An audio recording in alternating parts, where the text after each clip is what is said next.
Hola, muy buenos días. ¿Cómo están? Qué gusto saludarlos. ¿Se escucha bien el sonido? Sí, Perfecto, pues iniciamos nuestra clase.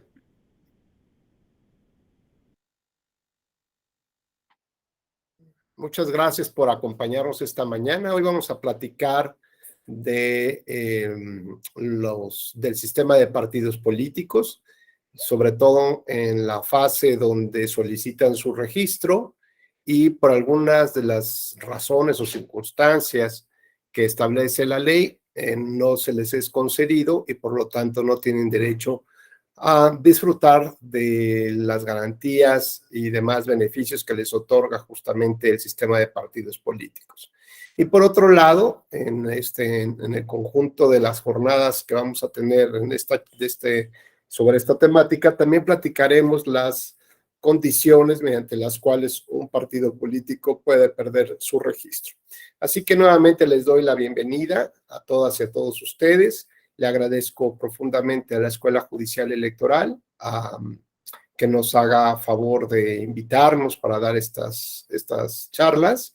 Un saludo desde aquí a la doctora Gabriela Rubalcaba, directora de la Escuela Judicial Electoral, a todo el equipo de tecnologías educativas que hace posible que podamos tener esta conversación esta mañana. Igualmente un saludo muy fuerte a mi querido amigo, el magistrado Felipe de la Mata Pizaña, y al magistrado presidente del Tribunal Electoral, Reyes Rodríguez Mondragón, y al resto de magistradas y magistrados que integran las distintas salas del Tribunal Electoral.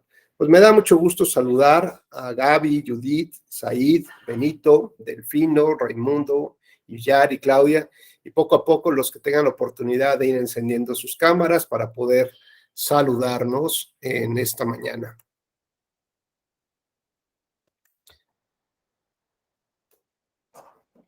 Bueno, pues voy a presentarles,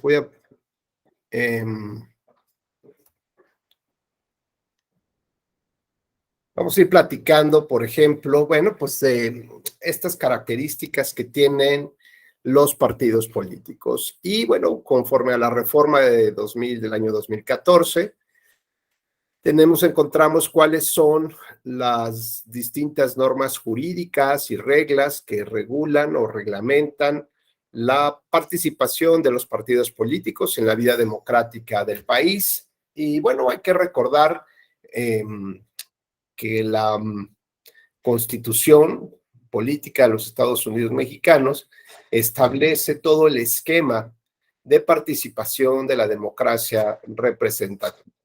Hoy nos señala que los partidos políticos son entidades de interés público. Y respecto a ello, bueno, pues hay que hacer algunas primeras anotaciones sobre esta temática. Hablar de la democracia representativa, pues implica hablar de muchos temas.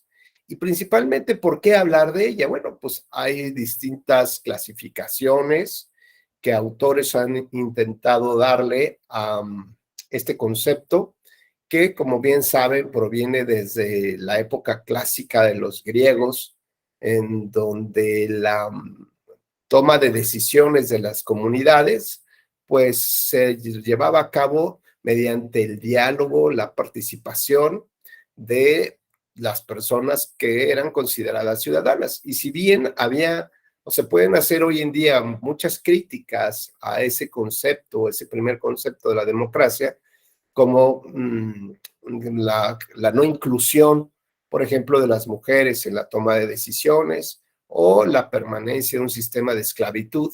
Lo cierto es que si nos enfocamos, digamos, en el punto concreto, más allá de la evolución de la sociedad, ¿no? Que finalmente digamos, era la consecuencia natural, inmediata de lo que estaba pasando en todas las comunidades, ¿no?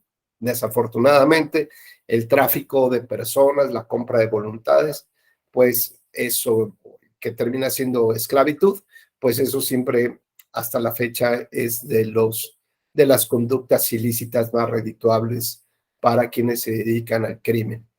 Bueno, pero finalmente hablar de la democracia implicaba en esa época que un número de personas realmente estuviera interesadas en la participación constante y permanente, en la argumentación, en el debate, y se debatía fuerte. Esto es la intensidad con la que la sociedad participaba en, en este interés, pues era muy importante. Delfino, ¿cómo estás? Gusto saludarte. Te platicaba, Delfino, un poco para retomar nuestras ideas, pues que la democracia en Grecia, en la época tradicional o clásica, implicaba justamente que las personas que tenían derecho a decidir sobre los asuntos de la comunidad realmente participaban. Era, digamos, era una actividad que no podías dejar pasar, ¿no? Así como hay personas que dicen, no, bueno, yo no puedo dejar la reunión con mis amigos o el cine del fin de semana, o yo no puedo dejar mis cursos de la escuela judicial, ¿no? Aunque sea a las 7 de la mañana. Bueno, pues son cosas que las personas realmente les interesaba. Y comentaba yo que además tenían una gran participación, después eran como muy intensos, pues, para participar, para debatir, para argumentar, para conocer cuáles eran las propuestas de solución, y a partir justamente de esa argumentación o de ese debate, pues encontraban las posibles soluciones a los grandes desafíos que se les presentaban a esas comunidades. Así que bueno, pues hablar de un sistema de partidos políticos implica justamente entender estos orígenes de la democracia, cómo las personas conforme, o las subcomunidades, conforme se fueron haciendo más complejas, más grandes, con nuevos y mayores intereses, pues se vieron en la necesidad de ser representados. Así, por ejemplo, bueno, en Estados Unidos, tan es así que las elecciones presidenciales se va votando por grandes electores, es decir, por personas que representan a todo un estado, ¿no? Entonces, cada estado elige a un elector y ese elector después va a presentar su voto en favor de un candidato o de un partido político. Bueno, pues esta complejidad de la sociedad hizo que tuvieran que agruparse finalmente, ¿no? Y que gente la tuviera que representar. Y, digamos, van surgiendo de la mano esta posibilidad de que personas se dediquen exclusivamente a la administración de la ciudad, a tomar las decisiones, porque ya no era posible recibir a tantas personas al ágora, ¿no? Al debate. Y por otra parte, pues ya tampoco era posible que las personas estuvieran yendo ahí, ¿no? Ya cada quien tenía sus propias actividades y fue necesario empezar a constituir entes de representación y de representación política. Hola Benito, qué gusto saludarte. Esta representación política, bueno, pues fue creciendo poco a poco, primero a través de las cofradías o a través de los distintos entes que permitían reunir a un grupo de personas que tenían ciertos intereses que los identificaban, ¿no? Recuerden ustedes que pues las personas desde las épocas clásicas, pues se tenían como una actividad de manufactura, ¿no? Una actividad artesanal, por ejemplo, eran los constructores, o eran aquellos que curtían la piel, o aquellos que proveían de los alimentos, como el carnicero o el herrero, etcétera, etcétera. De esta manera, pues se van agrupando justamente en pequeñísimas todavía comunidades que buscaban representar los intereses de los que se dedicaban a estas actividades, o bien que buscaban defender, no solamente representar, sino defender también sus intereses.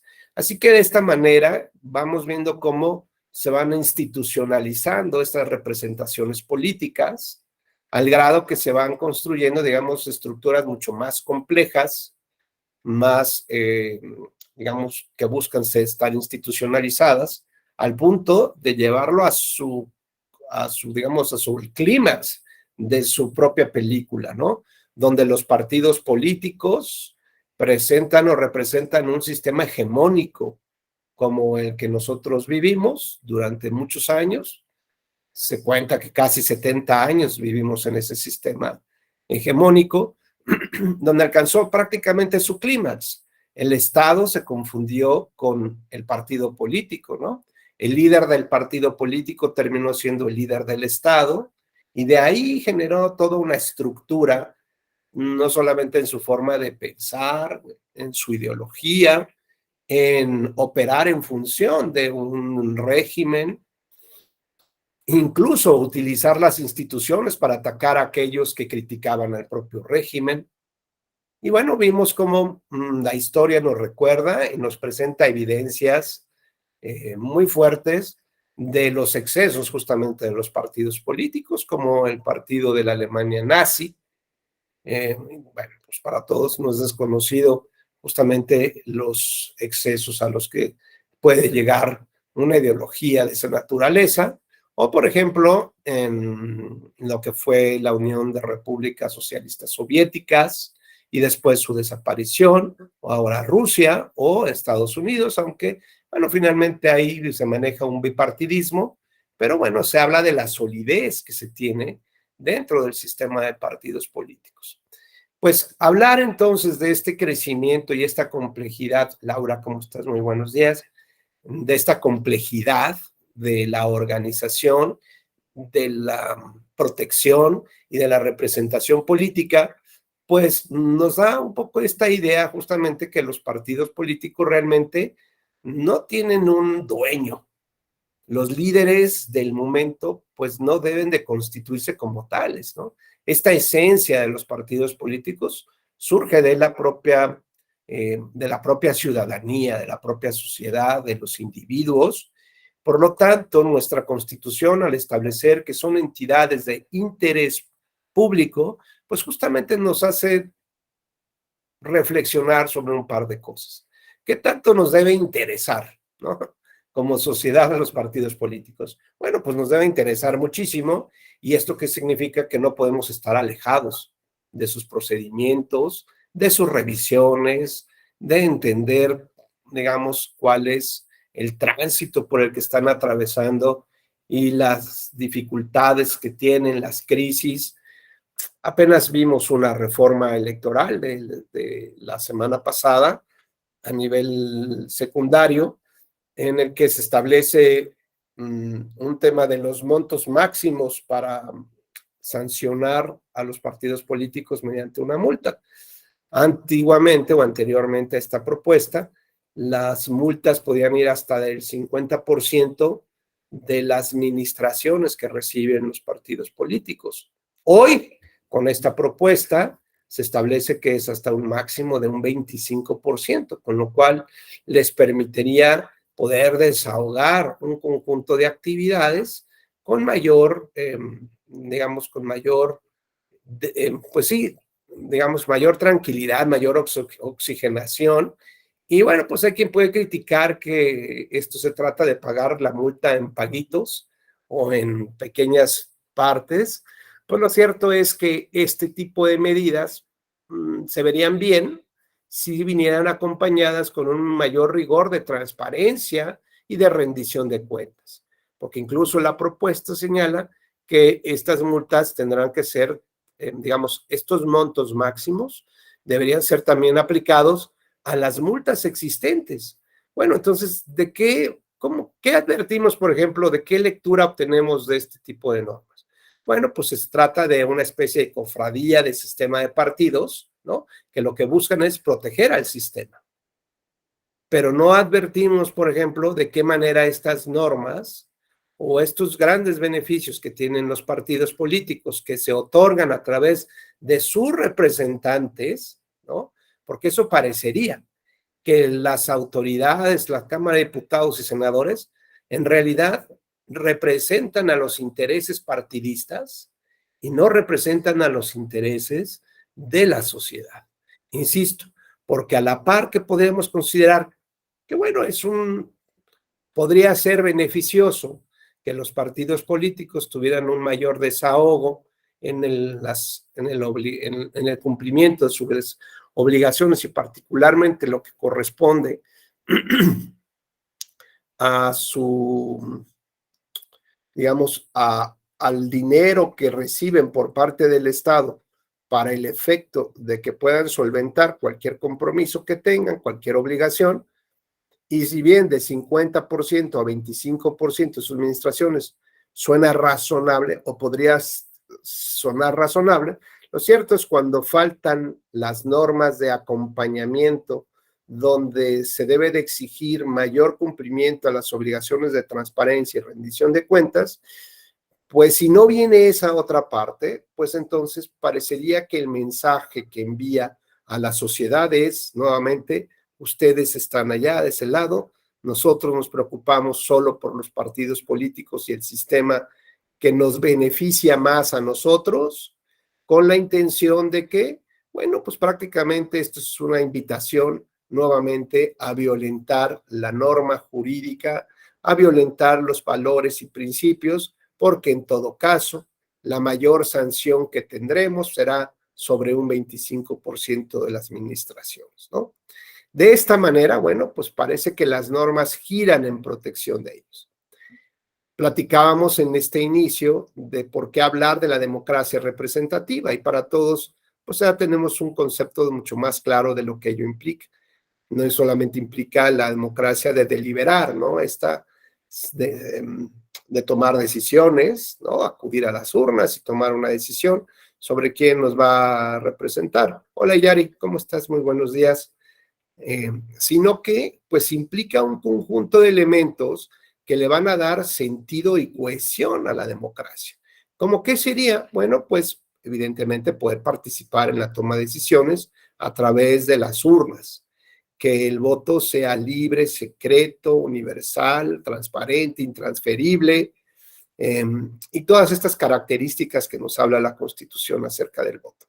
Pero por otra parte, de nada nos serviría tener estas características del voto si no tenemos una autoridad que organice las elecciones, que sea independiente del gobierno, del ejercicio de ese poder de un sistema de partidos políticos o de un partido hegemónico, ¿no?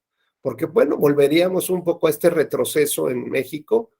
No digo que en esa época haya sido un retroceso, simplemente fue la evolución natural de nuestra vida social, cultural, ¿no? De la creación del Estado moderno, con la creación de las primeras instituciones, su transformación para que alcanzaran su mayoría de edad, su madurez. Y bueno, lo que teníamos en ese momento, pues era un ente que dependía prácticamente de la Secretaría de Gobernación, que era la mano derecha del presidente de la República, el que organizaba las elecciones, el que determinaba incluso quiénes eran los que tenían derecho a participar, qué beneficios se les otorgaba, incluso pues hasta que hacía alguna concesión graciosa de dónde podía ganar la oposición como tal, ¿no? Y esto pues evidentemente siempre se operó como esta reforma que acabamos de ver en función de un sistema de partidos políticos. Y si en ese momento el sistema era a través de un partido hegemónico, pues entonces significa que todas las reformas electorales iban a buscar proteger a ese partido hegemónico. Si bien hoy podemos encontrar ya mayores pesos y contrapesos en un sistema de partidos, pues lo cierto es que las reformas electorales siguen protegiendo al sistema de partidos, sea un sistema de partidos hegemónico, sea un sistema de partidos plural o más fuerte, pues siempre buscarán esa protección como tal. De esta manera, la democracia representativa implica muchas cosas. Decíamos una autoridad autónoma, independiente de ese sistema de partidos e incluso del propio gobierno, la fortaleza que realmente debe tener nuestro voto para transformar nuestra realidad, nuestra historia.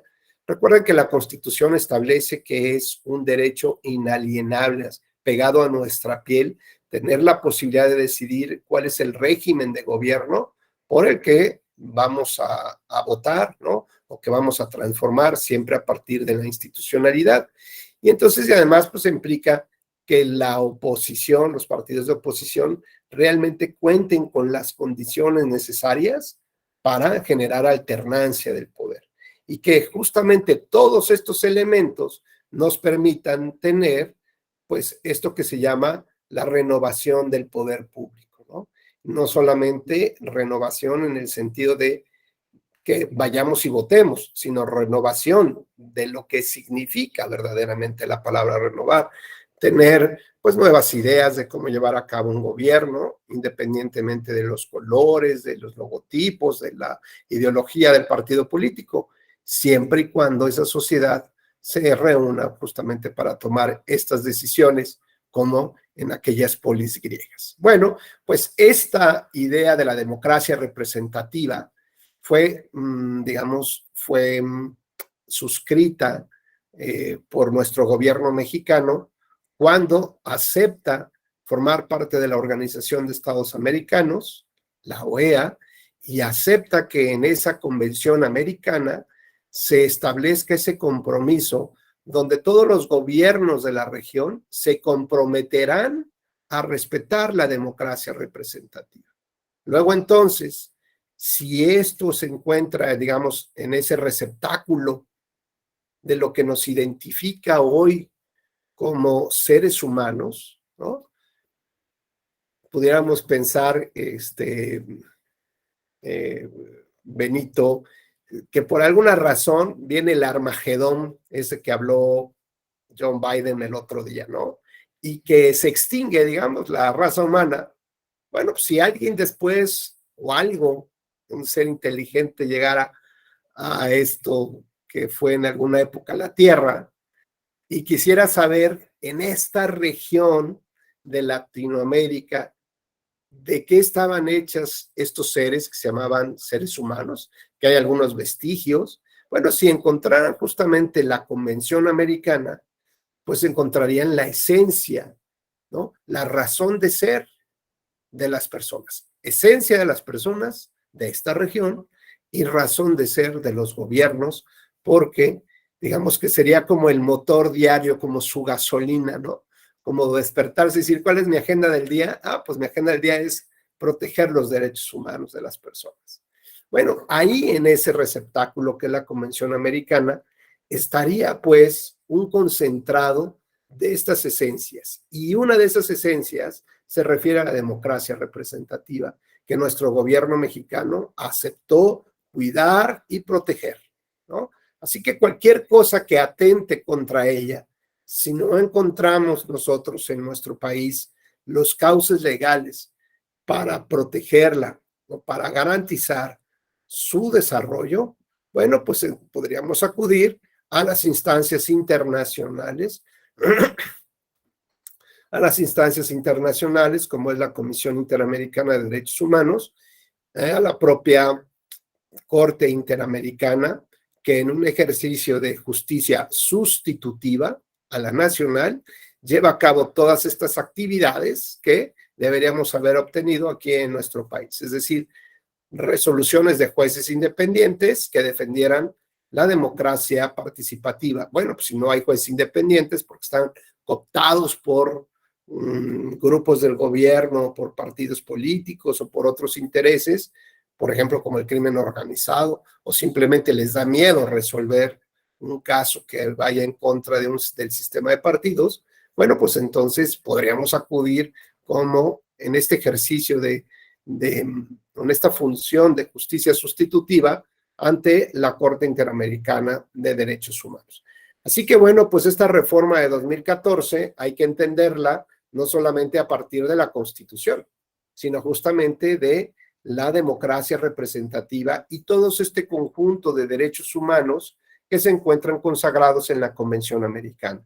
De esta manera, Constitución y Convención prácticamente se encuentran fusionadas para dar, digamos, este gran margen de solidez y de actuación o de sustento a lo que debe ser la democracia representativa y particularmente el sistema de partidos políticos. Las otras normas que establecen digamos, que van regulando estas características o estos elementos, pues lo tenemos en la famosa LEGIPE, que es la Ley General de instituciones y procedimientos electorales. Y recuerdan también por qué ya tiene este nombre de general, ya no es ley federal. Pues general es porque abarca, digamos, a todo el país y a todas las elecciones. Las normas que se encuentran en estas leyes generales, como esta que acabo de enunciar, o la Ley General de Partidos Políticos, pues implican una serie de regulaciones a nivel nacional, ¿no? Sin importar el tipo de elección de que se trate, si es una elección federal o una elección local, sin importar que se trate de partidos políticos con registro nacional, sino también con registro local. Pues ¿por qué? Porque principalmente ahí se encuentran los elementos regulatorios de la constitución de los partidos políticos, del derecho de los militantes, del derecho y obligaciones que tienen como personas morales de interés público y, y además como entes que reciben recursos de la federación, ¿no? Del erario público.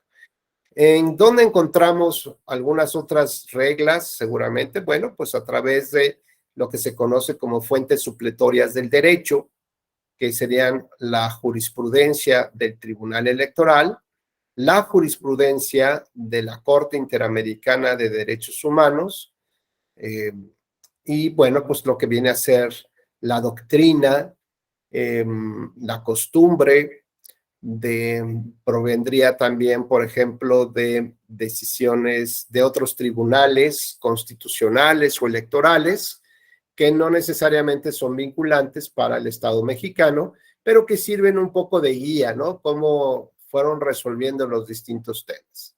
Lo cierto es que ahora, Juan, Castañeda y Delfino, pues no sé qué opinen ustedes, cuál es el valor que tiene la democracia y los partidos políticos en el mundo. ¿Por qué creen que las personas tienen esta percepción de desánimo, ¿no? Los partidos en cualquier lugar están teniendo crisis de legitimidad. Esto implica la pérdida de confianza y de creencia de que las cosas van a mejorar o que realmente representan verdaderamente los intereses de la comunidad. Si son tan gentiles de participar, Delfino y Juan, primero le damos la voz a Delfino y después a Juan. Sí, buenos días a todos y a todas.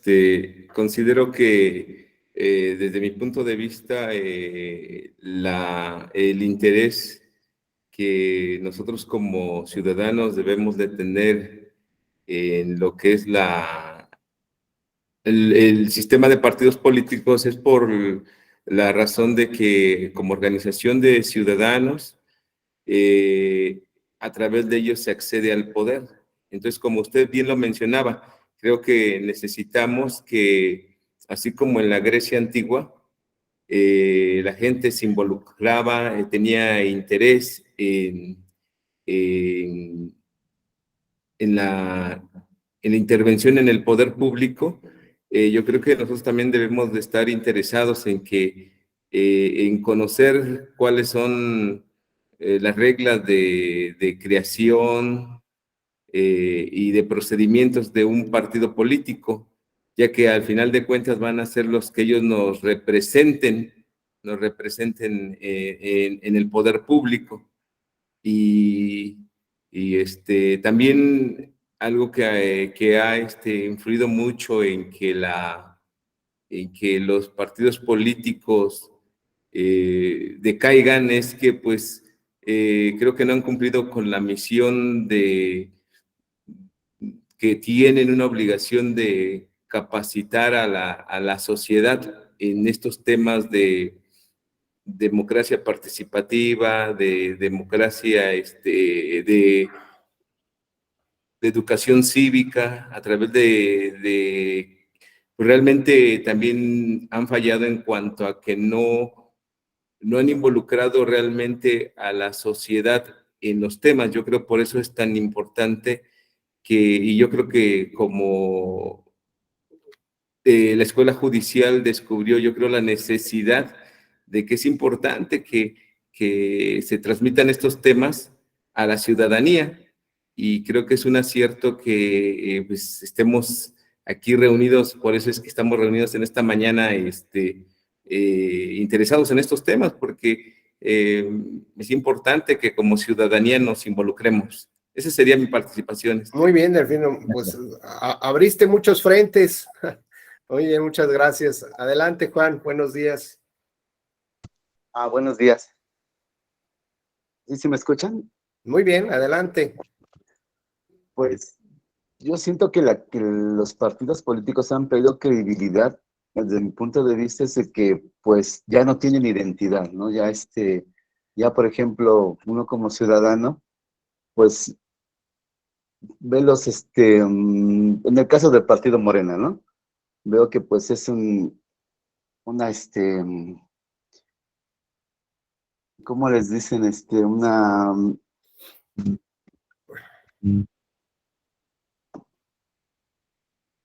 ¿Cómo le puedo decir? Se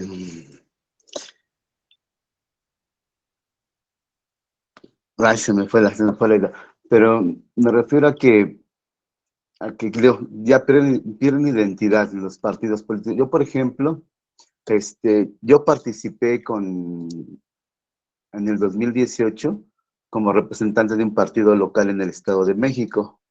Y pues, no, o sea, no, bien lo mencionó Delfino, no hay capacitación, a la ciudadanía. O sea, yo como representante del partido, no, no me dieron las herramientas, ¿sí? Para poder llegar a la gente, bueno, de los que ya estaban afiliados al partido, sino que nada más fue una como especie de llegar al poder nada más. O sea, no fueron,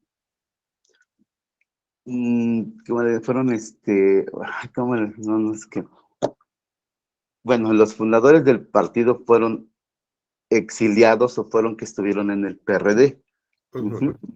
Igual así pasó, bueno, lo pasa con ahorita con el partido Morena, que son gente que llegó del PAN, del PRD, que vino del PRI. Entonces, entonces, ¿cuál es la identidad del partido? Si son gente que a lo mejor rechazada o que salió del partido para buscar una posición política. Entonces, claro. Entonces, pues, o sea, ¿cuál identidad, no? O sea, no, yo como ciudadano, pues, no me siento identificado con ningún partido, porque, pues, no cumplen con con esa atención a la ciudadanía.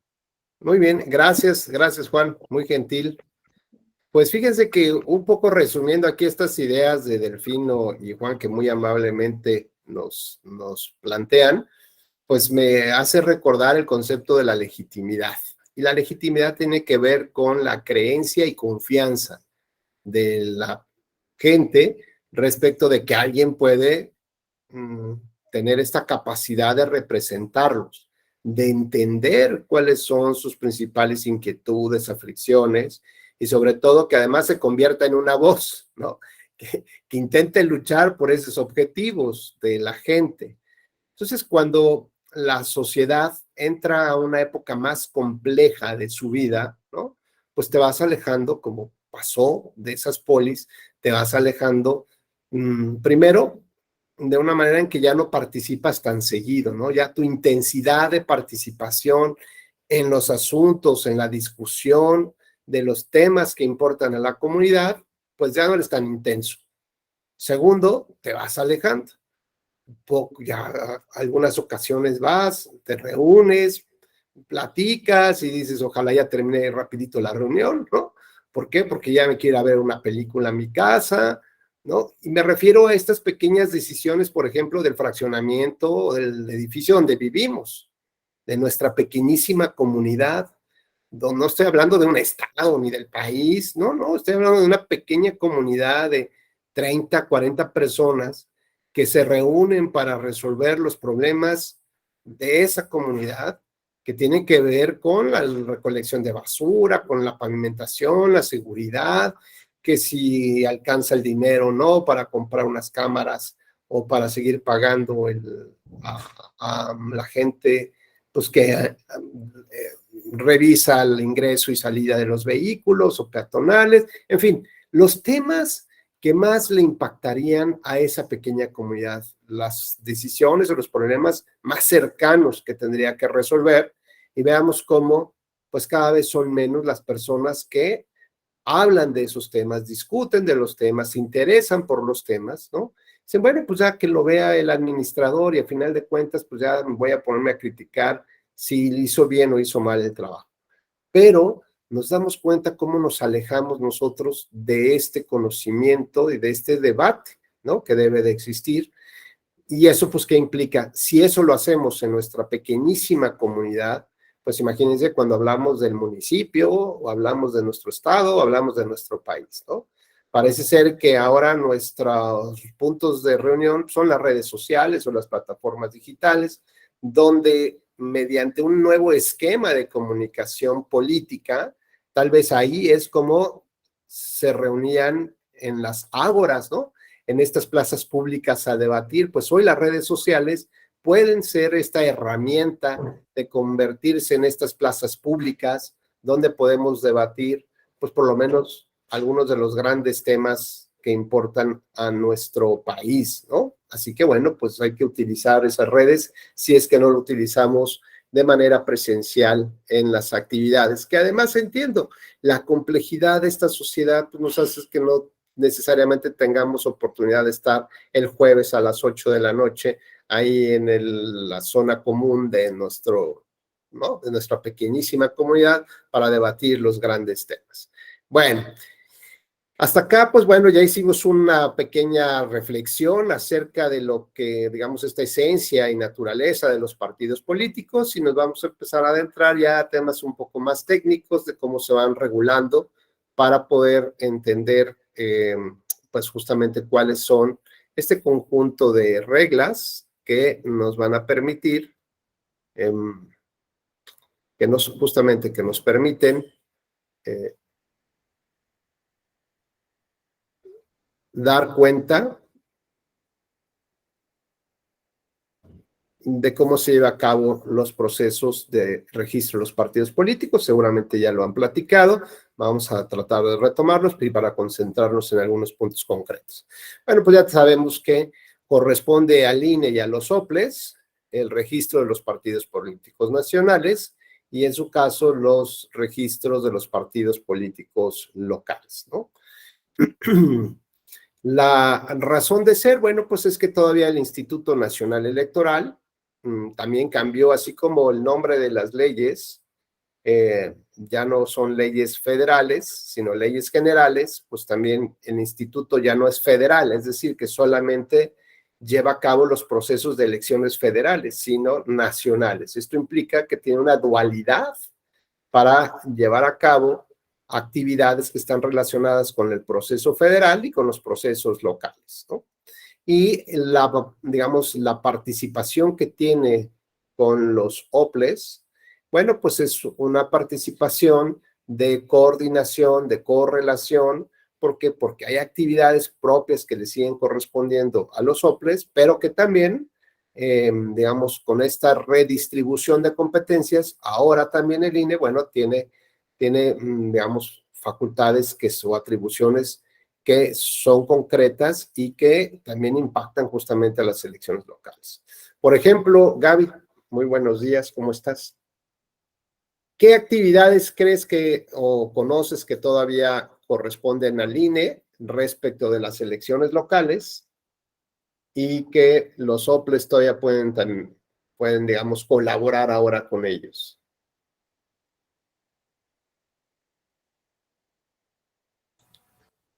A ver, déjame hacer un repaso. Buenos días a todas y a todos. Ajá, buenos días. La impresión de papelería es nada más el INE, ¿no? La instalación de casillas y capacitaciones de los OPLES. De los funcionarios de casilla, ¿no? De los funcionarios, ajá, exactamente, de los funcionarios de casillas de los OPLES. Pues la organización de las elecciones locales es de los OPLES, pero en situaciones extraordinarias el INE puede usar su facultad de atracción y organizarlas, como en el caso de Colima, Exacto. gubernatura. Bueno.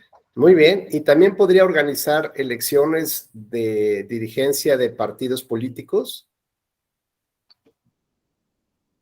Sí. Ok. Y también. Bueno, pues ahí tendría que existir, digamos, una petición concreta del partido político para que el INE pueda llevar a cabo estos procesos de organización. Gracias, Gaby, muy gentil. Bueno, pues como bien nos recuerda Gaby, hay actividades que todavía corresponden a los soples, digamos, en su idea original de que las autoridades locales pues sigan organizando los procesos locales. Hoy la iniciativa, algunas iniciativas de ley electoral señalan que deberíamos dar paso a la consolidación de una sola autoridad nacional electoral, ¿no? Con lo cual implicaría la desaparición de los soples y de los tribunales electorales locales, ¿no? Entonces, digamos que en este híbrido que se construyó de 2014 con el INE, pues digamos que lo que se buscaría es justamente ya dar ese paso a su consolidación, ¿no? Donde se advierte que el INE, pues, tiene esta capacidad técnica, ¿no? Como autoridad autónoma e independiente y con la capacidad técnica para poder llevar a cabo la organización de todos los procesos electorales, ¿no? Entonces ya no veríamos, digamos, una nueva época de lo que sería la autoridad electoral, donde ya no habría estos organismos locales, y bueno, pues esto va a implicar el reacomodo seguramente y redistribución de cuáles son las competencias que debería de asumir el INE, y por supuesto los presupuestos económicos consolidados para poder llevar a cabo todas y cada una de estas actividades.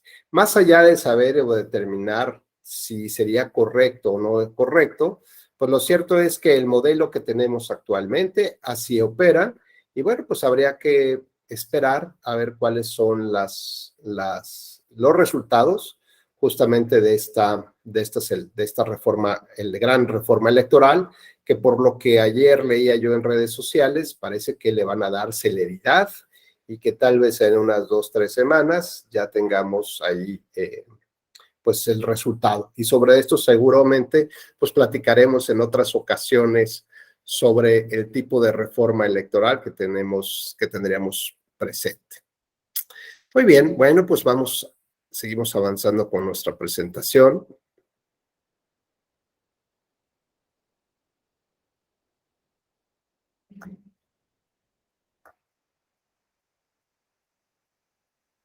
Bueno, y tenemos ya un poco los requisitos. Sabemos que tenemos que tener, bueno, que para todos aquellos que quieren organizar un partido político, pues necesitan cumplir ciertos requisitos.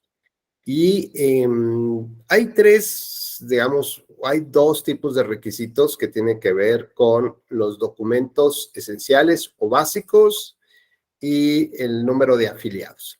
En cuanto a los documentos básicos, la propia Constitución nos habla de la declaración de principios, programa de acción y estatutos, ¿no? Desafortunadamente, como bien enseñaba Delfino y Juan, pues el tema de la declaración de los principios, pues habla como de la ideología del partido, ¿no? Realmente, ¿qué es lo que busca llevar a cabo? Son los qués, y los programas de acción son los cómo los realizan. El asunto es que yo creo que podrían hacerle un examen a sus dirigentes sobre la declaración de principios, y no creo que puedan sustentar un buen examen, ¿no? ¿Por qué? Porque cada vez más digamos, estas ideologías se van perdiendo, ¿no?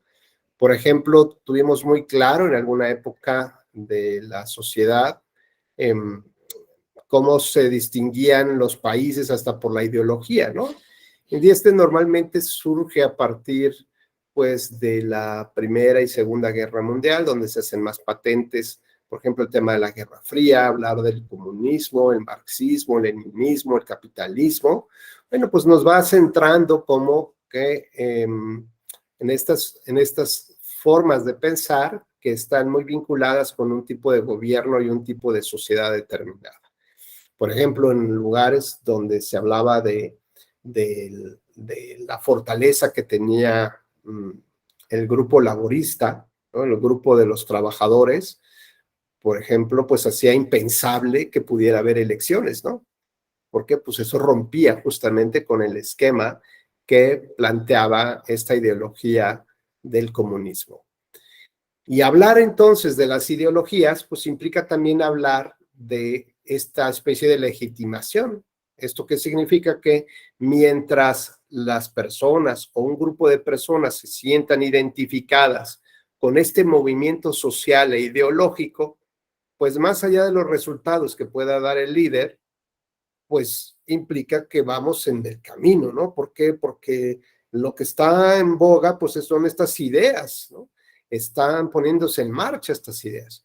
El problema es que cuando esos líderes pues ya fallecen o cuando estas ideologías se convierten, digamos, solamente en mero pragmatismo, pues empezamos a ver uniones de partidos políticos que en principio representan ideologías opuestas, pero que se unen solamente para obtener un triunfo electoral.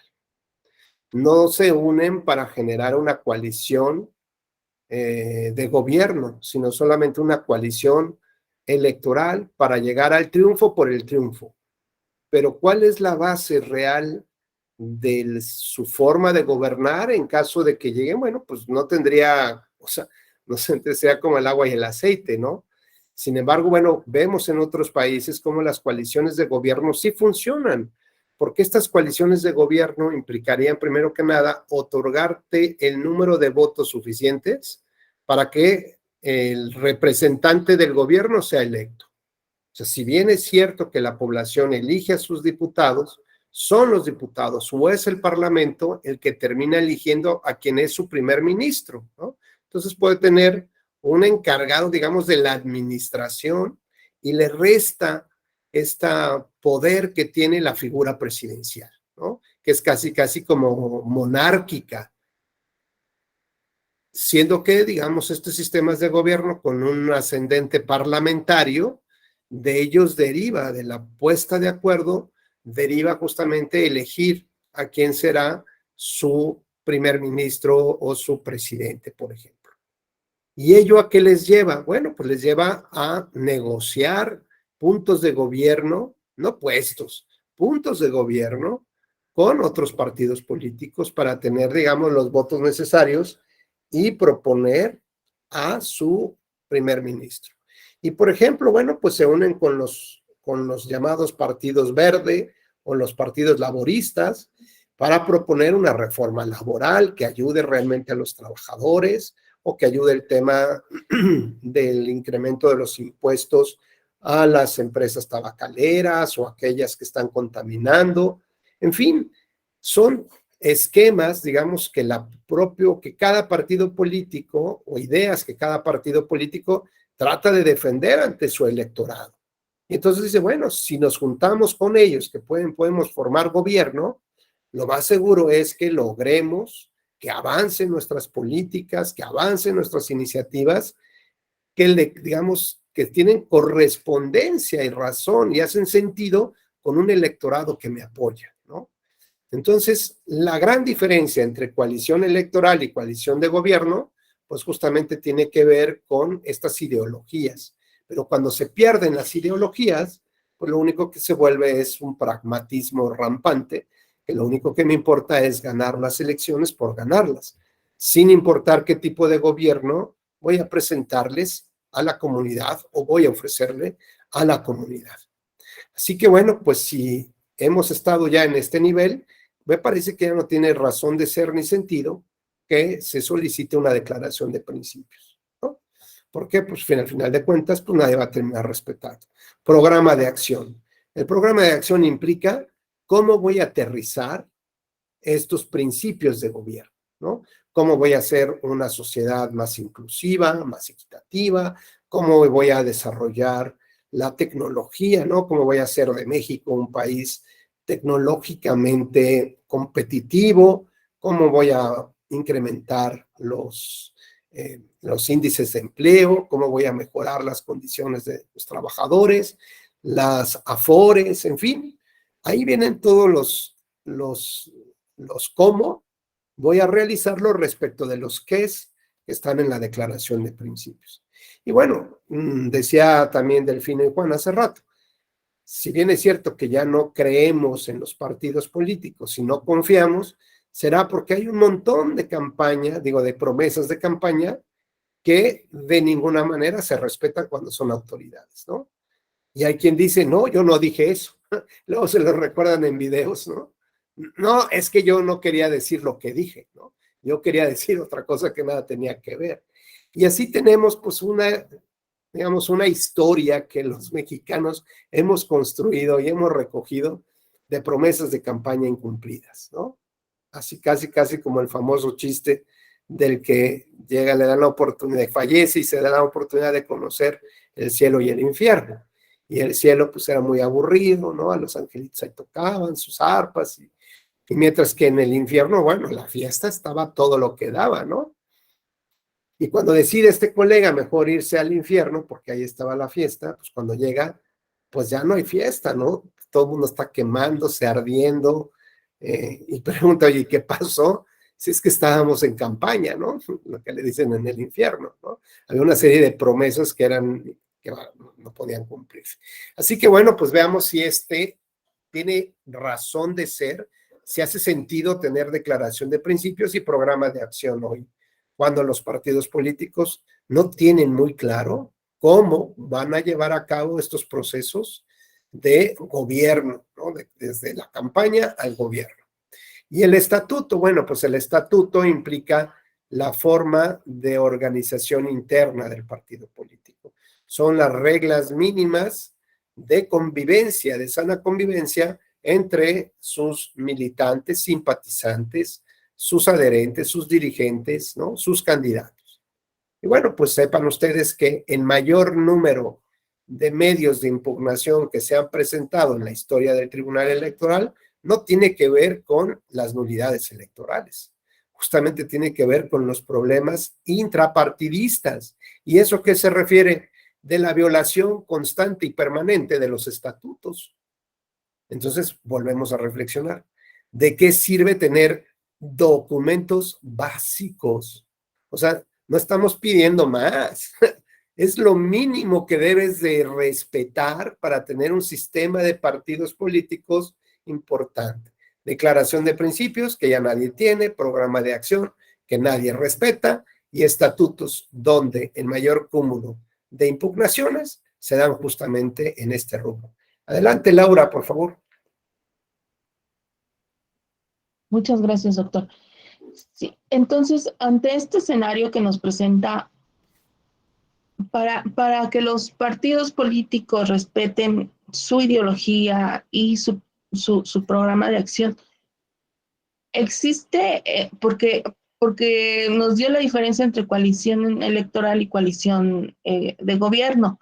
Me parece que coalición electoral la tenemos muy clara, es precisamente la competencia, pero una coalición de gobierno, pues la figura se aplica más en los sistemas parlamentarios y en el caso de México, que es un sistema presidencialista, ¿cómo se pudiera hacer efectiva esa vinculación entre ideología y programa de acción a una vez ya en el gobierno?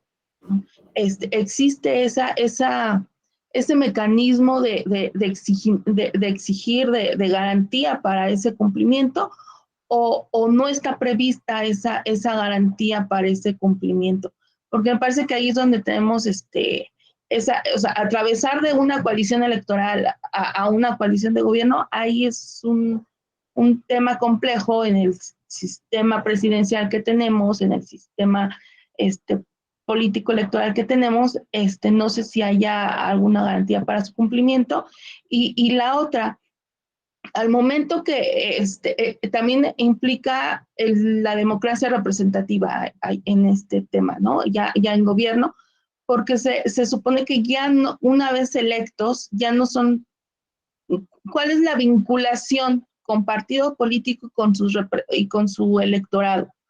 En el caso de legisladores, pues la Constitución dice que ya son representantes de la nación. Entonces ya cambia ahí una vez electos, una vez que asumen el cargo, ya la representación no es tan directa con su partido político o con su coalición electoral y con su electorado, ¿no? Porque en la misma legislación establece como requisito para participar en el proceso electoral. Ay, se me fue, pero es un documento que presenta la coalición o el partido político ante el órgano electoral para poder participar en un proceso electoral. Creo que se llama, es como el programa de acción, pero en campaña electoral, ¿no? Su plataforma electoral. Sí, la plataforma. Esa plataforma, igual que la declaración y el programa, queda ahí pues, para historia, porque ya una vez en el ejercicio de gobierno, en el ejercicio de poder, una vez electo, me parece que no es, vemos que no se cumple, ¿no? Gracias. A ti, Laura, la verdad es que pones digamos, le pones polvito taqui a la herida, ¿no?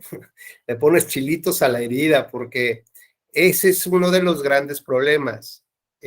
Entiendo, creo, sin que suene a frase trillada, pero me parece que el tema es responsabilidad de la sociedad. Si dijimos que los partidos políticos constituyen entes de interés público, pues en ese interés público, ¿en dónde está? ¿Cómo nos interesamos? Y decir, bueno, pues ¿cómo me voy a interesar en lo que está pasando en el PRI, en el PAN, en Morena, en el PT, en el Verde y en todos los demás? Pues son de ellos, ¿no? Bueno, entonces cambiemos la Constitución y pongamos que son entidades de interés particular, ¿no? Y además de particular, patrimonialista del líder que se encuentra en el momento. Entonces así entenderemos que nosotros no tenemos nada que ver, por ejemplo, con una empresa como Walmart, como Costco, como la que tú quieras. Pues ellos se meten con sus temas. El asunto es que más del 70% de los recursos que reciben estas entidades son tuyos y míos, y los de Juan, y de Benito, y de Ray, y de Gaby. O sea, son recursos públicos, ¿no? El problema es que esta lejanía y esta complejidad también de la sociedad, porque debe atender sus propios temas, ¿no? Cotidianos, pues justamente nos va alejando de todo ello. Imagínate los propios militantes que son convocados solamente cada 3 años, ¿no? Cuando hay elecciones. Cuando tú ves otros esquemas de partidos políticos donde no hay recursos públicos y lo que hay son recursos privados. ¿Y eso qué significa? O por lo menos hay más recursos privados. Pues significa que los partidos políticos y sus dirigentes tienen que enamorar a sus militantes, ¿no? Tienen que convencer a la sociedad de que contribuya económicamente, que apoye. Dime normalmente quiénes de los jóvenes, que normalmente son estas bases de partidos políticos, hacen trabajo honorífico, trabajo voluntario, ¿sí? Porque tienen la idea de que sí, yo me voy a meter a ese partido a trabajar, ¿no? Pues prácticamente nadie, y si me contratas con dinero, pues está bien, ahí estaré, ¿no? Aunque luego te firme que es un trabajo voluntario, pero en realidad hay un pago. Y esto entonces nos hace pensar un poco en esta opinión consultiva que emitió la Corte Interamericana de Derechos Humanos a una par de preguntas que le formula el gobierno de Colombia respecto de la reelección indefinida de presidente de la República. Y entonces lo primero que nos recuerda la Corte es la historia de Latinoamérica y el presidencialismo. O sea, dice, a ver, antes de que vayan a hacer cualquier cosa, recuerden su historia, y nuestra historia es común, ¿no? Decíamos que es este receptáculo de la Convención Americana de los Derechos Humanos. Bueno, decía, tenemos una historia compartida en Latinoamérica. ¿Cuál es esa historia compartida? Pues decía, nos recuerda. Dice, bueno, pues a ver, cuando tú me preguntas de la reelección indefinida de presidente, primero lo que yo tengo que marcar es dentro de un sistema presidencialista. Y después, dentro de un sistema presidencialista en Latinoamérica, lo que implica Latinoamérica. No estamos hablando de Francia, no estamos hablando de Alemania, no estamos hablando de África, no, en Latinoamérica. Las condiciones particulares por las que atraviesa la sociedad latinoamericana es un caldo de cultivo para que una figura presidencial llegue a tope, ¿no? Es decir, quien es presidente en Latinoamérica es prácticamente un monarca, ¿no? Y además está muy tentado a ¿qué? Al autoritarismo, a abarcar otros poderes, como cuál, como el legislativo y como el judicial. Piensen ustedes, piensen, ¿qué percepción tienen ustedes? No me lo digan, nada más piensen, de sus diputados, de su legislativo. Un grupo que dice, sí, señor presidente, a sus órdenes, jefe, ¿no? Como el patrullero 777, ni una coma se le mueve a lo que el presidente diga, o diputados de que aquí no pasa nada porque no pasa nada, y no me importa ni qué diga, pero no pasa nada. Oye, es que mira que no pasa nada, ¿no? Y de una vez te lo advierto, no va a pasar nada. Eso habla de una solidez institucional del poder legislativo. Ojo, no hablo de una mayoría o de una oposición que le dijera al señor presidente en cualquier época histórica que diga, perdóneme, no se meta con nosotros, somos el legislativo, respétenos. ¿Qué percepción tenemos de esos diputados, de ese legislativo? Bueno, pues si no es muy positiva, es por algo, porque entonces el poder ejecutivo, o digamos, el poder que es líquido, y cuando es líquido trata de encontrar pequeños espacios y llega a donde alguien se dio poder y ahí se instala. Y lo mismo puede pasar con el poder judicial. Si el poder judicial va cediendo espacios, el otro poder, el que sea, que es líquido, se mueve y se instala ahí. Y si el poder institucional se hace para atrás, entonces el poder fáctico es el que ocupa los espacios del poder institucional, como puede ser el crimen organizado, por ejemplo.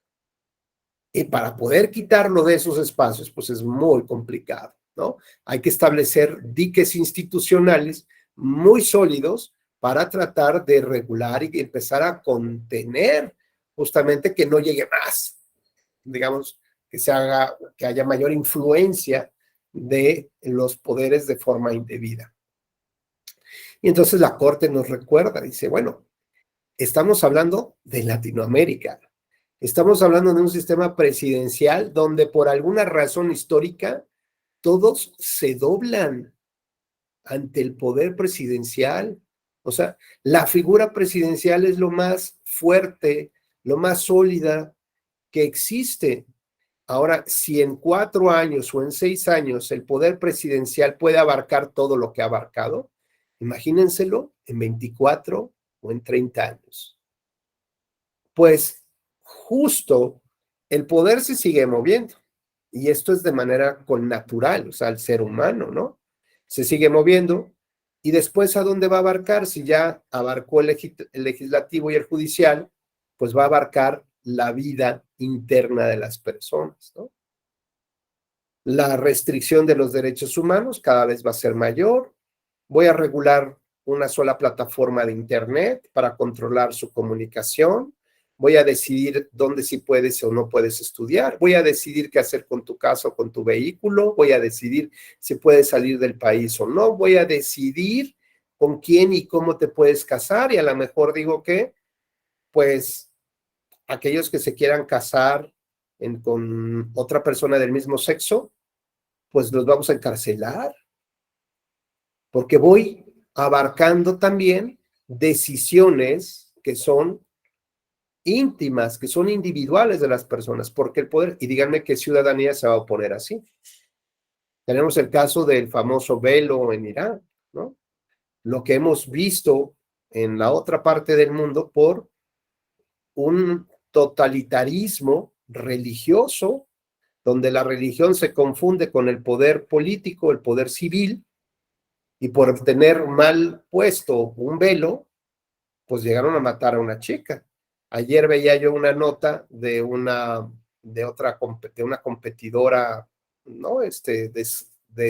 Para escalar en techo, no sé cómo se llama el deporte, y no usó su velo, ¿no? A pesar de que ganó la competencia, pues hoy está desaparecida esa chica, ¿no? Precisamente por la protesta de no utilizar el velo. Entonces veamos cómo el poder, que es líquido, se va moviendo a donde encuentra espacio. Y si estos diques institucionales de equilibrios de poder cedieron ese espacio, pues el legislativo y el judicial ya forman parte de lo mismo. Y el poder se tiene que seguir moviendo hacia otro lado. ¿Hacia dónde? Pues hacia la sociedad, hacia ese conjunto de derechos humanos que terminarán ya no siendo derechos humanos, sino ciertas concesiones graciosas que el líder le entregue a la gente. Bueno, entonces, como dice Laura, ¿cómo logramos entonces revertir estos temas? Bueno, primero que nada debe ser con una participación activa de la población. Segundo lugar es qué tanto estamos interesados en los partidos, en todo o en nada, o solamente nos quejamos de que tenemos muy malos candidatos y pésimos gobernantes, ¿no? Pues es que ya no podemos hacer nada. ¿Por qué? Porque eso es lo que nos ofrecen. ¿Sería entonces la otra opción anular mi voto? No, sería empezar a generar debate y discusión. Yo, por ejemplo, que estoy muy metido en cuestiones electorales, hay veces que se me olvida quién es mi diputado, por quién voté, ¿no? Y quién resultó electo. Y en ese momento ya se rompió el cordón umbilical, ya no hay unión entre mi voto y esa persona que ahora es dirigente o que es autoridad. Pues ya ni me acuerdo cómo se llama. Bueno, pues si yo mantengo su recuerdo, ¿no? Si yo mantengo una manera de comunicarme con él, si mi pequeño grupo, si mi pequeña comunidad empieza a mandarle correos y a exigirle reuniones, bueno, pues entonces nuevamente vuelvo a jalar las riendas y vuelvo a traer. Entonces, por lo menos decirle, oye, a ver, ¿qué estás haciendo? Y si estás haciendo solo lo que tu partido quiere hacer y los intereses son de grupo, pues tú sabes lo que va a pasar en las próximas elecciones, ¿no? Es decir, si la sociedad ya olvida a quién está apoyando y por qué lo está apoyando, y si creemos que la democracia solamente es votar, pues la verdad es que andamos perdidos. Hay cosas que se pueden hacer, Laura, sí. Por ejemplo, estos principales diques para reconstruir el poder desde los partidos políticos. Por ejemplo, yo he planteado 3 aspectos que son centrales. El primero es el compliance electoral. El segundo es, digamos, esta limpieza de las elecciones, la integridad, se llama la integridad electoral, y muestra de ello lo tuvimos con el dictamen que emitió la Organización de Estados Americanos en las elecciones de Bolivia, donde había ganado Evo Morales. ¿Dónde terminó Evo Morales? ¿En la presidencia de Bolivia? No, terminó refugiado en México, en Argentina, luego en México y luego no sé dónde más.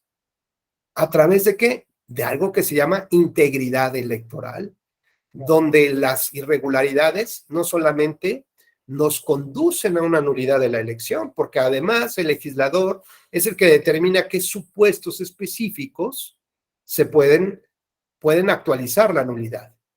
Y la integridad electoral va más allá, va a tratar de entender que estas irregularidades, que aunque no provocan nulidades, afectan de una manera considerable la democracia.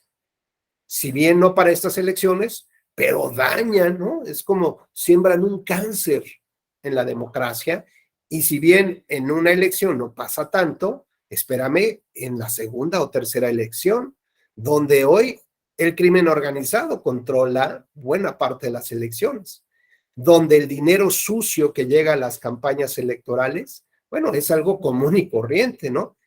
Incluso hasta para los propios partidos políticos y autoridades. Saben que las maletitas con dinero tienen ruedas y se mueven solitas por los aeropuertos. Nadie sabe quién las llevó, pero ahí van millones y millones de pesos.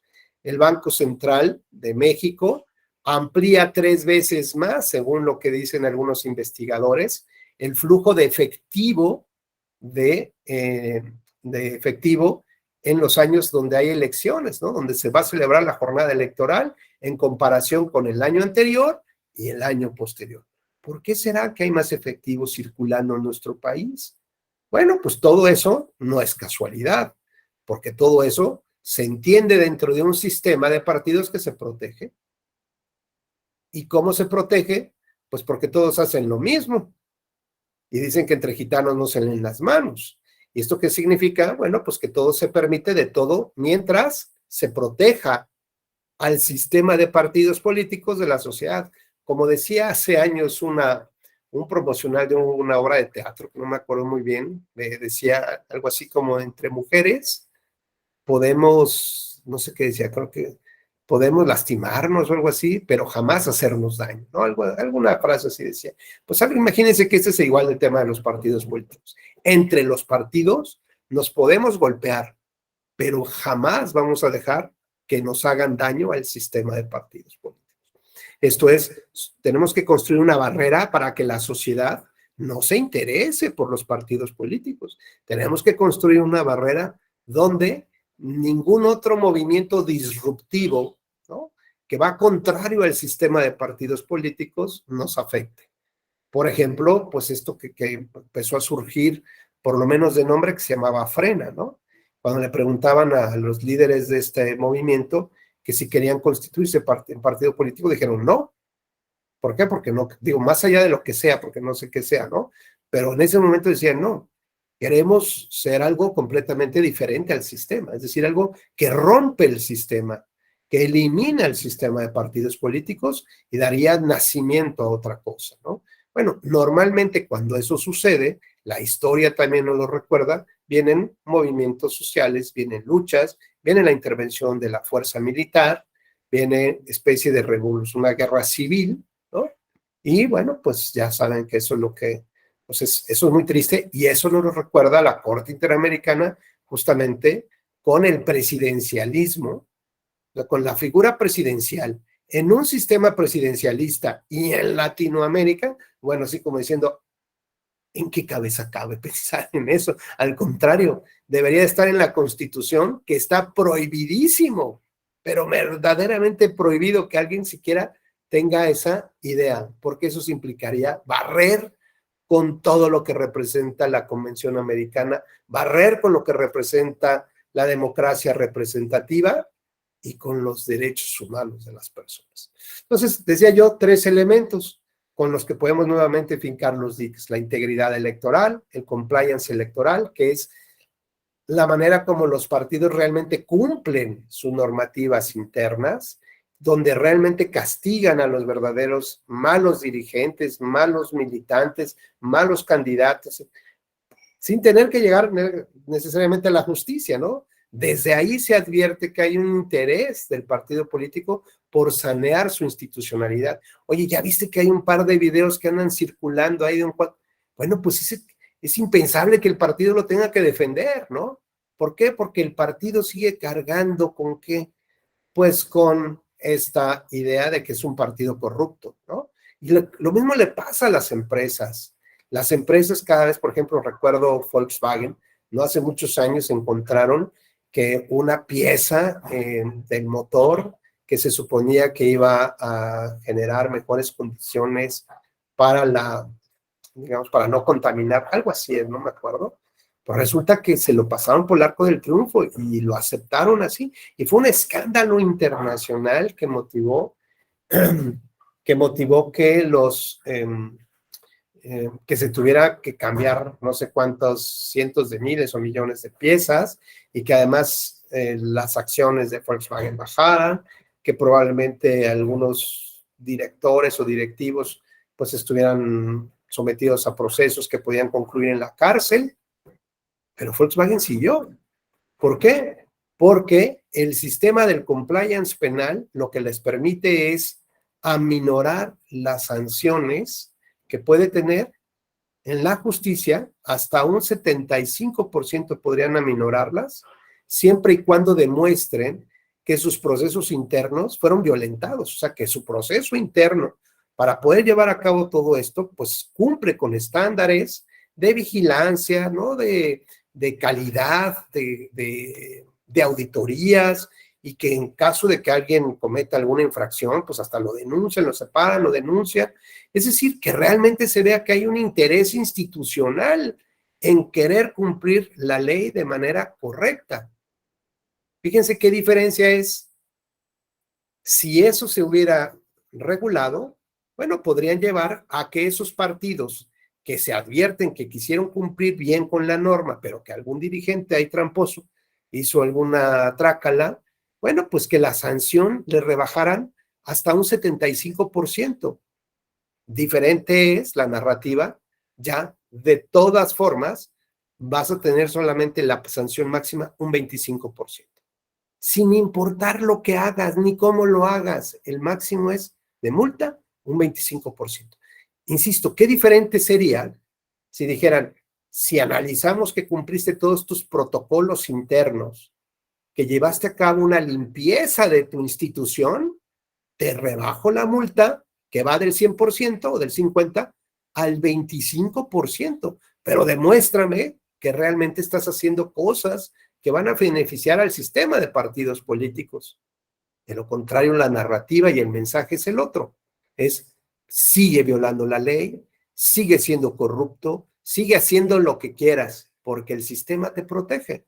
Y ahora solamente, pues con paguitos chiquitos. ¿Y esos paguitos chiquitos de dónde van a salir?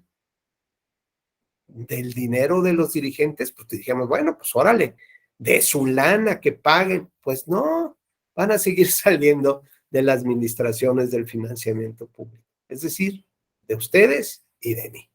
Con lo cual, el mensaje que se envía, insisto, es, esto es un aliciente para que sigas incumpliendo la ley, sigas violentando la ley, incluso, si quieres, excédete en esos límites.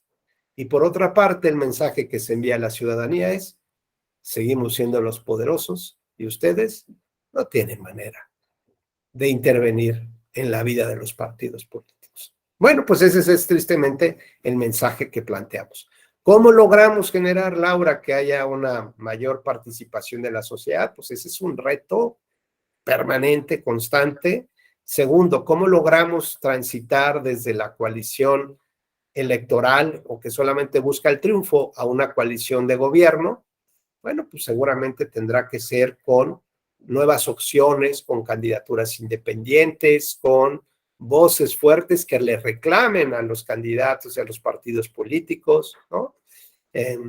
Por ejemplo, ahora que se van a empezar a conformar seguramente coaliciones, pues ese es el cómo nos vinculamos también con esas, digamos, puede ser con la coalición del partido en el gobierno o con partidos de oposición. Es decir, cómo, digamos, si tocamos con sus líderes y decirle, oye, así las cosas no jalan, ya la ciudadanía ya no quiere más de esto, ¿no? Quiere y necesita otro esquema de participación, otro esquema donde nos tomen en cuenta para tomar decisiones de las grandes decisiones del país, cuáles son realmente sus postulados, qué vas a hacer si tienes malos candidatos, o sea, pues es tratar como de refundar un poco el sistema, ¿no? Creo que eso es lo mejor que puede pasar, pero por lo pronto, pues tenemos que impulsar también propuestas de reforma y no nada más estar en esta lejanía y en esta pasividad, pues a ver qué hace, ¿no? Y pues ya ni modo, pues otros 6 años, otros 50, otros 70 años, ¿no? Pues no creo que sea el mejor camino como sociedad que podamos tener. Muy bien, bueno, pues seguimos con el análisis y nos vamos ahora a la parte 2. Ya vimos lo primero que son documentos y lo segundo son el número de afiliados. Y en cuanto al número de afiliados, nos establece la ley que se requieren de los 32 entidades de la federación, por lo menos en 20 tener 3,000 afiliados, ¿no? Celebrar asambleas estatales, por lo menos en 20 estados, y en cada una de ellas tener por lo menos 3,000 afiliados, ¿no?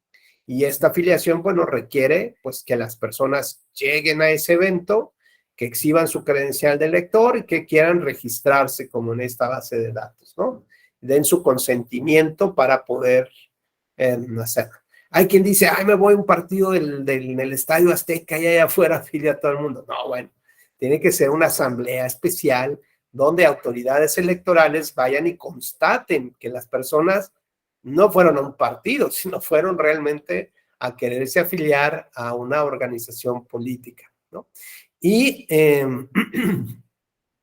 y bueno, también puede ser digamos, la modalidad 2, que en lugar de asambleas estatales, sean asambleas distritales. Y ahí nos pide la ley que por lo menos se lleven a cabo este tipo de asambleas distritales en 200 de los 300 distritos, ¿no? Perdón. Y que en cada asamblea distrital se cuente por lo menos con 300 afiliados. El número total de afiliados en el país es otro requisito, no nada más basta las asambleas. Digamos, eso es como lo mínimo. Pero adicionalmente se requiere que se tenga una base de afiliados que no pueda ser menor del 0,26% del padrón. No sé quién me haría favor de revisar cuál es la cifra de empadronados que tenemos del padrón electoral. A ver quién googlea así rápido y haga una operación del cuál es, a qué corresponde el 0,26. Y bueno, ¿qué más? Pues que se realicen las asambleas, que ya quedamos. Y adicionalmente una asamblea nacional donde se van a aprobar los delegados distritales o los delegados estatales y se van a aprobar los documentos básicos, ya digamos como de manera general, donde se va a empezar a crear la transición, como la metamorfosis entre una organización civil para convertirse en una organización política, ¿no? Ya en partido político. Entonces, hay normas que seguramente van a regular a estas personas jurídicas, a estas personas morales de derecho civil, porque lo primero que se creará sería una asociación civil. Así que las normas regularán en términos del derecho privado. Pero hay que recordar que esta se va a transformar en un partido político, en una naturaleza distinta, como si fuera como la oruga y la mariposa, ¿no? Digamos que va a estar como en su capullo, en esta fase, para transformarse. Entonces habrá normas del derecho civil y normas del derecho electoral que van a regular. Adelante, Raymond, por favor. La conformación del padrón es de 94.398.256 personas inscritas. Ajá. Y haciendo el cálculo, el 0.26% son 245.435 personas. Es el 0,26, ¿verdad? Uh-huh. ¿Nos recuerdas la cifra otra vez? 245.435. Ok, entonces estamos hablando que el número redondo son 95 millones de empadronados. ¿Sí? Aproximadamente. En números redondos. Y 245,000 afiliados. 235. 235,000 afiliados. Ok, gracias, Ray, muy amable. Adelante, Yari. Perdón, yo difiero con la cifra. Uh-huh.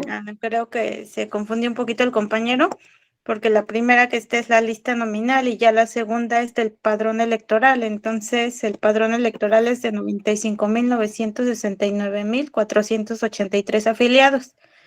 Y quedaría con el punto 26, 249.520 afiliados. Perfecto, gracias, Yari. Entonces, estamos hablando que un partido político de nuevo requeriría un mínimo de 250,000 afiliados en el país, ¿no, Yari? 249.520. Es poquito lo que varía. Claro, pero acuérdate que dice que no puede ser inferior a eso. Entonces tiene que ser mayor. Entonces de 200, estaríamos hablando de mínimo 250,000. ¿Qué tal si a alguien se le muere en el camino? No, bueno, pues ya, ¿no? O a lo mejor decide que mejor se va con otro partido político, también de reciente creación, O a lo mejor alguien que dice, no, yo ni tengo ni idea ni quién me invitó ni nada, yo no sé nada, ¿no? Bueno, pues así puede haber muchas personas que se encuentren mal afiliadas o indebidamente afiliadas a estos movimientos. Entonces vean pues que para constituir un partido político a nivel nacional, pues la tarea no es menor, ¿eh? Por eso se requiere justamente que haya tiempo para organizarse, recursos, porque pues sí, efectivamente se requiere mucha lana, y, o mucha inteligencia y mucha creatividad para convocar, además de este mínimo de 250,000 afiliados en el país, por lo menos tendría que celebrarse 200 asambleas estatales con un mínimo de 3,000 afiliados, o, perdón, 20 asambleas estatales con un mínimo de 3,000 afiliados, o 200 asambleas distritales con un mínimo de 300 afiliados. ¿Qué más debe pasar? Bueno, pues que el INE, los funcionarios del INE, verifiquen que realmente se llevaron a cabo estas asambleas, que las personas no vayan, digamos, engañadas, ¿no? Por ejemplo, que digan, bueno, es que vamos a hacer un evento de rifas de licuadoras. Y bueno, pues la gente va a la rifa de la licuadora, ¿no? Y de repente, pues si quieres participar tu boleto electrónico, pues te tienes que inscribir a esta organización, ¿no? Pues eso es fraude, eso es una trampa.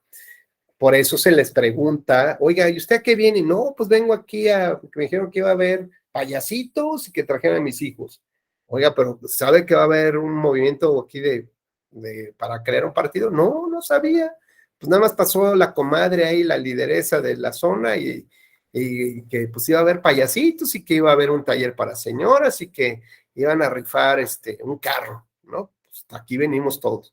Bueno, pues eso significa que la gente está yendo digamos, con una falsa idea, y eso no es viable, ¿no? O, por ejemplo, pues es que pertenecemos a la comunidad religiosa de los últimos días de no sé cuál cosa más, ¿no? O lo que sea.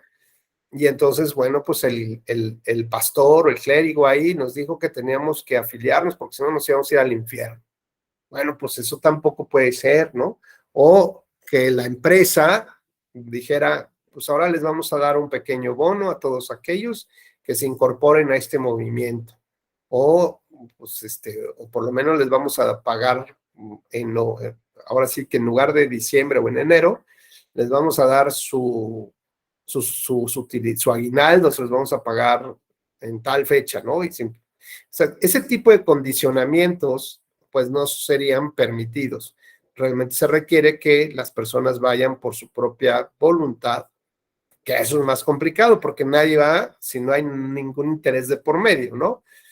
Entonces, si no hay una lanita de por medio, si no hay un regalito, si no hay algo por ahí, no hay nada. No, la gente no se mueve precisamente por esa complejidad. ¿Qué se requiere entonces, que decía Laura un poco en esta idea, en estas reflexiones? ¿Y qué hacemos como sociedad? Bueno, fíjense que en una época en Brasil, justo salían de una dictadura, imagínense, de una dictadura militar, ¿no? Y se convocaba a elecciones en un par de años. Entonces dijeron, ¿qué hacemos para que pues, la sociedad que no está acostumbrada a votar, pues salga a votar y además vote por nuestro candidato, ¿no? Que fue por el Partido de los Trabajadores. Y entonces implementaron estos esquemas de democracia indirecta, ¿no? ¿Esto qué significa? Bueno, pues significaba que las personas podían tomar decisiones, pequeñas decisiones, de cosas que les impactaban. ¿Y qué podría hacer? Bueno, pues se creó esta idea del presupuesto participativo, ¿no? Entonces decían, tú dime qué hacemos con un pequeño porcentaje o un gran porcentaje del dinero que le corresponde al Estado o al municipio, dependiendo. Y entonces le decían, bueno, pues, ¿qué te parece que vamos a invertirlo en mejores camiones para recolectar la basura? O en mejores, que digamos que la basura no esté así en bolsas ahí tiradas y que pasen los perros y los pepenadores, sino en unos tambos especiales, en contenedores, todos bien bonitos, O, por ejemplo, ahora que ya sacan como unas máquinas que si llevan las botellas PET, ¿no? Te dan una bolsita de alimento para tu perro, por ejemplo. No sé, cualquier cosa que la comunidad estuviera interesada en que se llevara a cabo. Bueno, pues cuando las personas se dieron cuenta que su voto realmente tenía un sentido, tenía una lógica de ser, transformaba su historia y sus realidades, pues entonces estos mecanismos de participación tuvieron un exitazazazazo, incluso más allá de las propias elecciones. Bueno, pues la gente, digamos, para un partido político, empezó a preparar a la población para enseñarles cómo tenían que votar, porque tenían años de no ejercer el sufragio, ya nadie sabía cómo se votaba, ni si votabas con miedo, no sé, ching, y qué tal si, bueno, cuando te das cuenta que tu voto transforma tu historia y tu realidad, pues sientes que tu voto es efectivo, ¿no? Tiene eficacia. Es decir, esta frase con la que nació nuestro México moderno de sufragio efectivo, pues realmente cobra sentido cuando dices, mi voto es fuerte, ¿eh? Tan es así que tumbamos, pusimos, generamos, cambiamos, mi voto es fuerte, mi voto realmente tiene este gran valor. Y cuando la gente cree en eso, Laura, pues entonces, digamos, los contendientes políticos, los actores políticos, los líderes de los partidos, se ponen las pilas y no son tontos y se dan cuenta que la sociedad los puede abandonar en cualquier momento. Así que empiezan a transformar también ellos su propia institucionalidad y a mejorar. Entonces, si hoy las candidaturas independientes pueden constituir un espacio real de competencia frente a los partidos políticos, entiendo que es complejo, ¿no? Bueno, pues entonces ahí hay un espacio, ¿no? Crear una red, por ejemplo, de candidaturas independientes que, aunque no formen parte de un partido, porque no puede ser partido, pero que tengan ciertas, digamos, estos elementos básicos de declaración de principios, programa de acción, estatutos, o estatutos entre comillas, pues digamos, pueda operarse, puedan sumarse a una propuesta general de cuáles serían, digamos, estas grandes líneas por las que ellos llegarían, atravesarían, seguirían si llegaran a ser, si contaran con el favor del voto de los ciudadanos, ¿no? Bueno, entonces a lo mejor ahí se puede hablar como una especie de red de candidaturas independientes a nivel nacional que le haga un contrapeso real a, digamos, por lo menos en los parlamentos, en el Congreso, y eso pues pondría en perspectiva también a los partidos, ¿no? Pues bueno, pues el siguiente va a ser un presidente y a ser candidato independiente, ¿no? Es decir, que se sienta que la ciudadanía tiene músculo, ¿no? Que tiene power, y ese sería un buen mensaje que se podría dar. Evidentemente, bueno, pues decimos que bajo el sentido común, estas asambleas tienen que cumplir ciertos requisitos donde se garantice la transparencia, se garantice digamos, la libre voluntad de las personas que asisten a ella y que, bueno, pues las autoridades electorales deben estar haciéndose presentes ahí.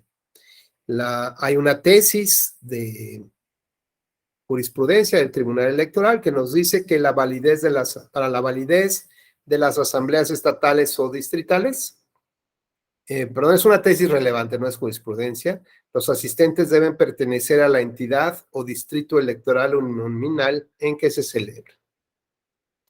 Como verán, son muchos requisitos. ¿Qué deben acreditar? Que asistieron los delegados.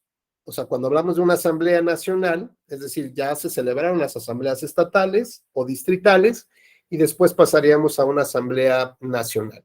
Que asistieron delegados de estas estatales o distritales, que las asambleas se llevaron a cabo conforme a la norma, que se comprobó la identidad y residencia de los delegados a la Asamblea Nacional, que se aprobó la declaración de principios, programa de acción, estatutos, que se presentaron las listas de afiliados, que se llevaron en términos generales todos los actos necesarios para la constitución del partido político y esta solicitud de registro se presenta en el mes de enero del año anterior al de la siguiente elección. ¿Esto qué significa? Bueno, pues que en enero de 2023 se tendrán que presentar, justamente se tendría que presentar las solicitudes de aquellos que van a formar partido político nacional, para que el INE verifica que se cumplen con los requisitos en un plazo de 60 días, dará la respuesta a la solicitud del registro. Recordarán ustedes que para las elecciones del 2018 se judicializaron, digamos, muchos de los procedimientos de registro de los partidos políticos, al punto que prácticamente estaba iniciando la elección y el Tribunal Electoral estaba resolviendo si se le otorgaba el registro o no a los partidos políticos. Entonces, ahí hay un problema en cuanto a la, digamos, a la temporalidad, porque a mí me parece que no debe de estar condicionada una fecha al registro del partido, ¿no? Me parece que en cualquier tiempo el partido podría, o la organización podría solicitarla, porque imaginen ustedes, armar un partido político a nivel nacional, ya vimos la complejidad, la cantidad de recursos económicos, y si no tengo ni idea de cuánto cuesta armar un partido político nacional, pero me parece que es muchísimo dinero. En tercer lugar, acreditar todos los requisitos que establece la ley. Cuarto, llevar a cabo la Asamblea Nacional, donde ya está prácticamente todo listo para que la autoridad se entregue el expediente a la autoridad electoral y ya revise que se cumplió con todo lo necesario y ya en su caso otorgará el registro. Bueno, imagínense que a la par de que te están diciendo si vas a ser partido o no, que estás peleando, por ejemplo, la negativa de registro de partido político, o que están impugnando tu registro como partido político, a la par ya tienes casi que empezar a escoger a tus candidatos, ¿no? O sea, al mismo tiempo que estás en que sí soy o no soy, prácticamente ya arrancaste tu proceso. Ya tienes que establecer quiénes van a ser los representantes de tu partido ante las distintas autoridades, a nivel nacional y a nivel local. Empezar a hacer tus convocatorias para ver cómo vas a elegir a tus candidatas o candidatos, ¿no? Bajo qué esquemas los vas a hacer. Estructurar la vida interna del partido político, ¿no? Vas a tener que tener ya nombramientos de quién se va a encargar del área de justicia interna, de representación de mujeres, de representación de jóvenes, de representación de regiones estatales, de regionales, estatales, municipales. Armar la estructura interna del partido político, al mismo tiempo que ya estás iniciando una campaña, prácticamente una campaña electoral, y además te establece el sistema que tienes que demostrar en la primera elección una representatividad mínima del 3% de la votación. Bueno, pues la verdad es que es muy difícil que se puedan mantener, que pueda existir nuevos partidos políticos. ¿Qué mensaje entendemos de la ley? Bueno, pues que los creadores, ahora sí que de los creadores del sistema de partidos políticos presentan, ¿no? Su nueva película es Nadie tiene acceso al sistema de partidos políticos más que nosotros. Noche de Halloween. Pues está bien, ¿por qué? Pues porque pocos tendrían posibilidad de acceder. ¿Quiénes? Pues solamente aquellos que tengan el poder económico y un poder de movilización muy importante. Si no, no. No cualquier movimiento social va a ser invitado justamente a la gran cena, ¿no? A participar de las viandas y de los grandes beneficios que tiene formar parte de un sistema de partidos políticos. ¿Esto qué implicaría? Bueno, por un lado, el discurso, la narrativa para la sociedad de que no podemos seguir alimentando, ¿no?, partidos rémoras que nada más están ahí, ¿no? Pues ¿para qué? Pues para que les demos, para que gocen de un cierto beneficio económico, ¿no? Que en lugar de ser partido se vea como una empresa. Y por otro lado, bueno, pues también en términos democráticos, vemos qué tan difícil es acceder a ser un partido político, y eso pone en riesgo, pone en duda justamente el tema de la democracia representativa. Todo está relacionado, sí, tiene que ver con la lana, y le damos mucha lana a los partidos políticos. ¿Y eso qué significa? Bueno, pues significa que pues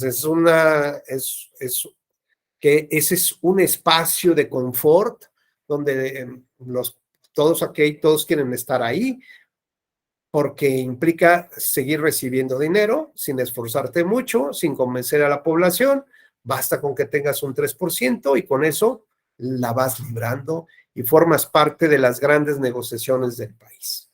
Y eso está muy claro. Si reducimos el financiamiento público, bueno, pues entonces vamos a ponernos en un brete a los dirigentes de los partidos, porque tendrían que preocuparse por ver cómo consiguen estos recursos que les hacen falta y cómo sus inversionistas, llamémoslos así, pues van a exigirles, ¿no?, cuentas de qué están haciendo con ese dinero. Claro que eso también implica que seguramente pues habrá nuevos compromisos con empresarios o con grupos del crimen organizado que financian, pero eso es igual, de todas maneras ya existe, ¿no? No es algo que sea novedoso.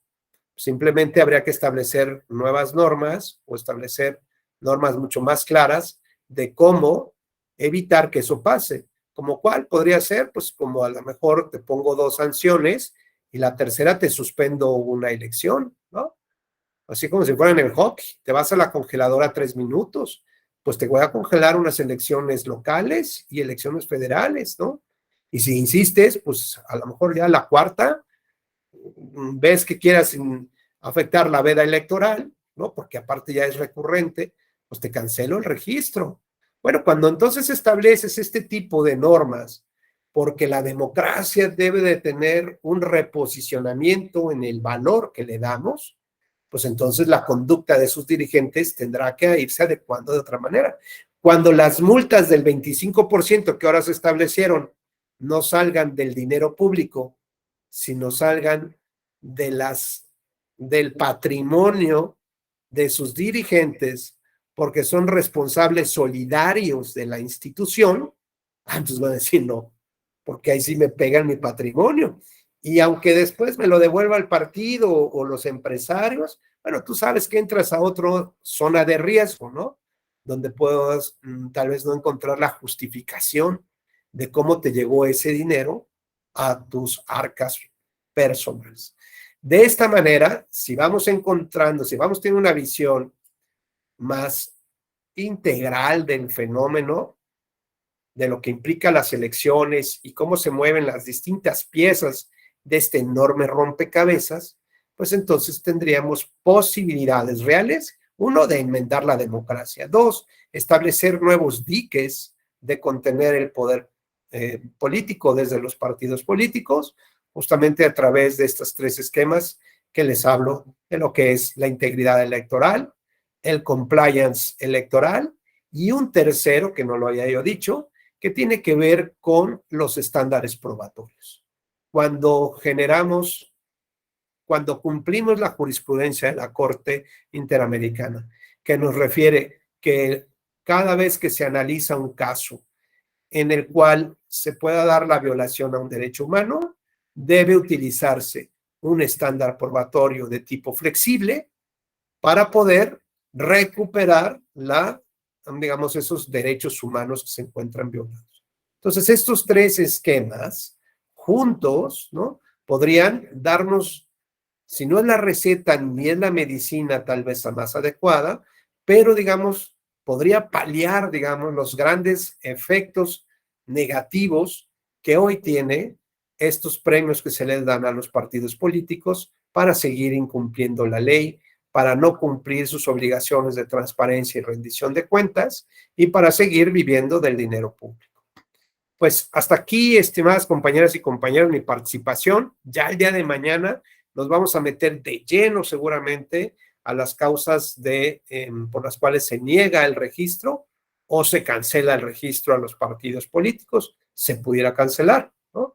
No lo veo, digamos, todavía como a corto plazo que a una resolución de esa naturaleza se pudiera dar en México, dado el contexto en el que vivimos, ¿no? El contexto político, pero bueno, pues por lo menos ahí están las normas y es lo que nosotros vamos a analizar el día de mañana. No sé si hasta aquí hay alguna duda o alguna inquietud, ¿no?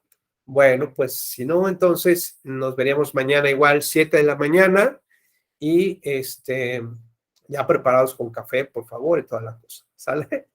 Muy bien. Bueno, pues que tengan un excelente día. Nos vemos mañana.